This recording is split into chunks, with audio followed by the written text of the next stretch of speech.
Introductory ईट की series चल रही है, जिसकी अगली कड़ी के साथ आपके लिए। और आज अगला वीडियो है और आज मैं इंट्रोडक्टरी ईट का प्रयोग मैं कर रहा हूँ नेम ऑफ ईयर्स, मतलब वर्षों के नामों को दर्शाने के लिए। वर्ष जो होता है, वर्ष के जो नाम होते हैं उसको एक्सप्रेस करने के लिए हम आज इंट्रोडक्टरी ईट का प्रयोग आप बच्चों के लिए लेके आया हूँ। Name of years, name of year वर्ष का नाम। तो वर्ष का नाम अब हम लोग सभी जानते हैं, जैसे 1978, 1970, 1999, 2000, 2021, 2020, 2022, 2050, ये सब सारे all these are the names of years.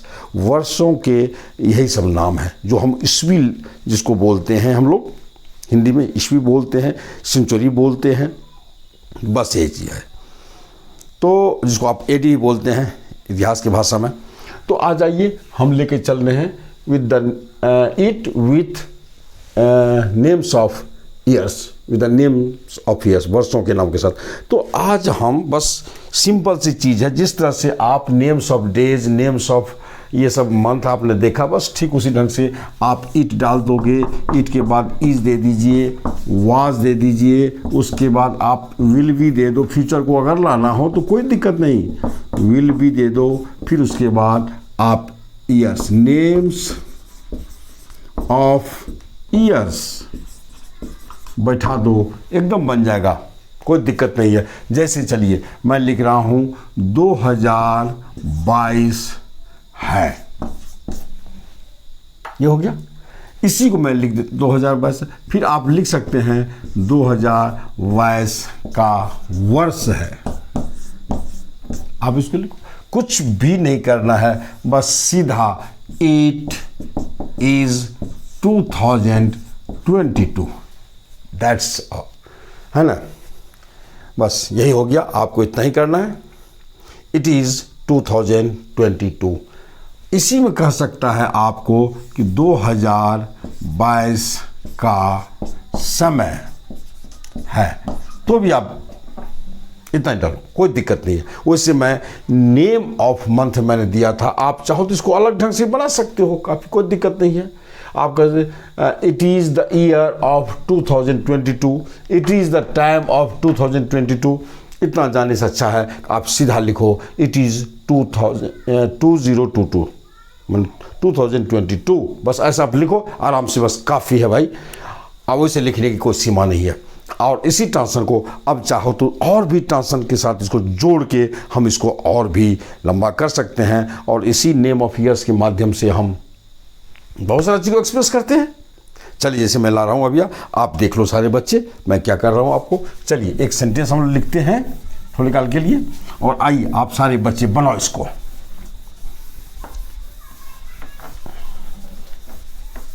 बहुत अच्छा है, ये कोई दिक्कत नहीं है। अब चलिए अब आप बच्चे लिखो। जैसे मैं एक सेंटेंस दे रहा हूँ आपको कि 1947 का वर्ष था जब भारत आज़ाद हुआ था। आज़ाद हुआ था या भारत को आज़ादी मिली थी, कोई भाषा हो सकती है। तो आप देखिए 1947 का वर्ष था, यही आप पढ़ रहे हैं इस चैप्टर के अंदर। आपको इंट्रोडक्टरी ईट का यूज में ये सब आ रहा है। तो आप क्या लिखेंगे, ईट कुछ नहीं, ईट वाज था, सीधा लिखेंगे इट वाज 1947 का वर्ष था, काफ़ी है लिखने के लिए। या आप यही लिखना चाहते हैं it was the year of 1947, इसके बदले तो आप लिखो, कोई दिक्कत नहीं है, लिखने में गलत नहीं, आप लिखो 1947 कह दिए, काफ़ी है। ईयर लाने के लिए इतनी लंबी चौड़ी इंग्लिश लिखने की क्या जरूरत है। इट वाज 1947, अब हो गया। चलिए जब के लिए आप दे दो व्हेन आ रहा है। भारत आज़ाद हुआ था, इंडिया गॉट, मतलब भारत पाया, India got freedom, India got freedom, यानी भारत को आज़ादी मिली थी। इंडिया गॉट, भारत ने पाया, क्या पाया भाई, तो फ्रीडम, आज़ादी। ये हो गया, काफ़ी है।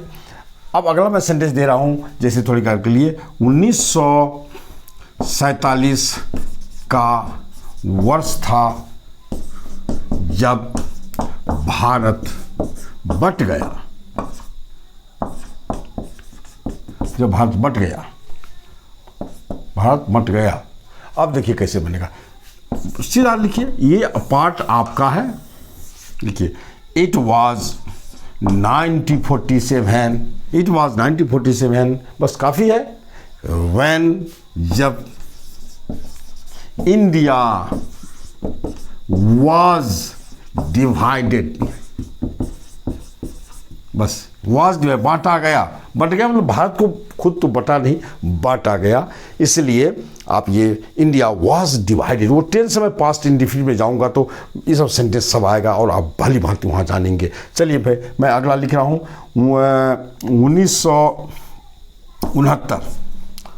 1969 का समय था जब गांधी जी पैदा हुए थे। तो देखिए गांधी जी पैदा हुए थे, 1969 का वर्ष था। आप देख लो भाई, कुछ नहीं करना है। इट वॉज 1969, एकदम सीधा लिखो मचकर, कोई दिक्कत नहीं, आपको बेहिचक लिखिए। When Gandhi ji was born, मैं बोल चुका हूं, आप चले जाइए पीछे के वीडियो में। वॉज बॉर्न, वह पैदा हुआ था, ही वॉज बॉर्न, मैं पैदा हुआ था, आई वॉज बॉर्न, मैं पैदा हुआ हूँ, आई एम बॉर्न, वे सब पैदा हुए हैं, दे आर बॉर्न, वे सब पैदा हुए थे, दे वेर बॉर्न। बस am is are was were plus born होता है, याद रखिए, पैदा होना। सेंटेंस आप ऐसे यूज करेंगे। तो चलिए ये हो गया। अब मैं लिख रहा हूँ 1902 का वर्ष था जब शास्त्री जी वो भारत के प्रधानमंत्री, जब शास्त्री जी पैदा हुए थे। अब इसको बनाइए, आप बनाइए इसको, आप आराम से बनाओ भाई। मैं क्या लिखूं? तो 1902 का वर्ष था, इट वाज 1902 है ना। It was 1902 when Shastri ji was born थे। के लिए वेयर नहीं देना है। हमारे हिंदी भाषा का अनुशासन, डिसिप्लिन, शालीनता, व्यवहार के दृष्टिकोण से हम बड़े व्यक्ति के लिए थे लाते हैं लाते हैं। इसका मतलब ये नहीं होता है। तो अब आप उसको यूज़ कर दोगे, ये वेयर और ये सब यूज़ कर देंगे। और ये सब ऐसा आपको नहीं करना है, ये सब चीज़ आपको नहीं करना है। चलिए बहुत अच्छा। अगला सेंटेंस मैं बोल रहा हूँ और लिख रहा हूँ, जैसे थोड़े काल के लिए 2-4 और वाक्य सेंटेंस लिख करके मैं इस वीडियो को समाप्त कर दूँ। छोटा सा वीडियो है ये, और आप इसको देखो, क्योंकि आप के लिए काफ़ी लाभकारी, एकदम very very beneficial for you, just to try to have it in your mind.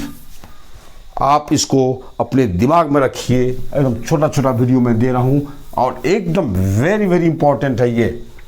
चलिए मैं अगला सेंटेंस दे रहा हूँ 1989 देता हूँ का वर्ष था जब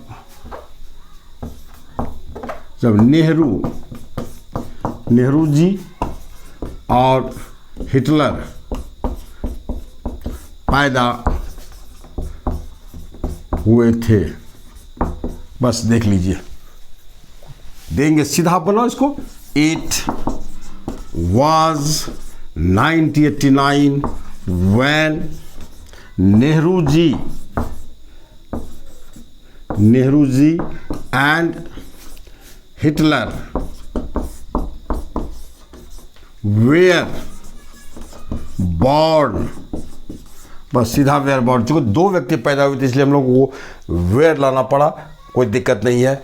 मैं लिख रहा हूँ अब अगला सेंटेंस लिख रहा हूँ, जैसे 1976 का वर्ष था जब भारत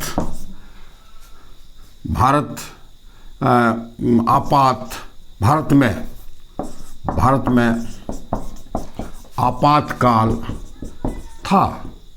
इमरजेंसी को बोलते हैं आपातकाल, इमरजेंसी ये था। हम देंगे it was 1976। It was 1976 when India was under, कर दीजिए, India was under emergency. Emergency गलत होता है, इमरजेंसी कोई वर्ड नहीं होता है। चलिए भाई, आप emergency EMERGENCY when India was under emergency, मतलब इमरजेंसी का अधीन था, है ना। बस ये सेंटेंस है आपका।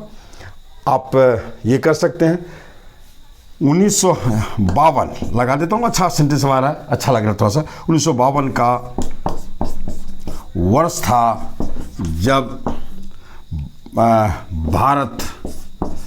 भारतीय संविधान लागू हुआ था। बस देखिए, ये देखिए 1952 का वर्ष था। बस मेरा फोकस इसी पे करना है हमको, मैं फोकस इस पे कर रहा हूँ आपको, है ना। वो सब टेंस पे चला जाता है, आप मेन वर्ब की बात आ जाती है। हम देंगे it was 1952 when the Indian Constitution CONSTITUTION when the Indian Constitution was implemented लागू IMPLEMENTED was implemented, passive verb है ये, पास्ट इंडेफिनिट का। The Indian constitution was implemented, भारतीय संविधान को लागू किया गया था। ढेर सारे सेंटेंस सब है, मैं दे सकता हूँ आपको, आपके दिमाग में बहुत सारा सेंटेंस आ सकता है। आप लिखते जाओ, बनाते जाओ। बस मोटा मोटी आप ये याद रखो कि जब वर्ष को दर्शाने की बात आती है तो इंट्रोडक्टरी इट हम बेहिचक यूज़ कर सकते हैं। और जैसे 2050 का वर्ष होगा, 2050 का एक विल बी यूज़ कर, it will be 2050, it will be 2050, 2050 का वर्ष होगा। अब जैसे अगले वर्ष 2023 होगा, it will be 2023 next year. आप लिखो, कोई दिक्कत नहीं। अब 5 वर्ष के बाद 2027 का वर्ष होगा, it will be 2027 after 5 years. आप बनाते जाइए, कोई दिक्कत नहीं है, मैं मुंह से बोल जाता हूँ आपको। 10 वर्ष के बाद 2032 का वर्ष होगा, 50 वर्ष के बाद 2072 का वर्ष होगा। आप लिखो ना, आराम से लिखिए। और इट विल बी, अब दीजिए प्रेजेंट के लिए इट इज़ कर दीजिए, पास्ट के लिए इट वाज कीजिए, वर्ष का ईस्वी बैठाते जाइए, आराम से बनाते जाइए। बस यही चीज़ आपको बताना था। बस अब मैं वीडियो अंत करता हूँ। आप तमाम बच्चों से ये गुजारिश है हमारी कि अगर जो नए बच्चे हो, जो नया वीडियो देख रहे हैं, ज़रूर कृपा करके आप सब्सक्राइब करो। आप और जितने हमारे बच्चे हैं, वीडियो आराम से देखो। कोई दिक्कत है, कोई शिकायत है तो आप सीधा कमेंट करो और शेयर करो, लाइक करो भाई। इन्हीं शब्दों के साथ आप तमाम बच्चों को बहुत बहुत शुभकामना। थैंक्स।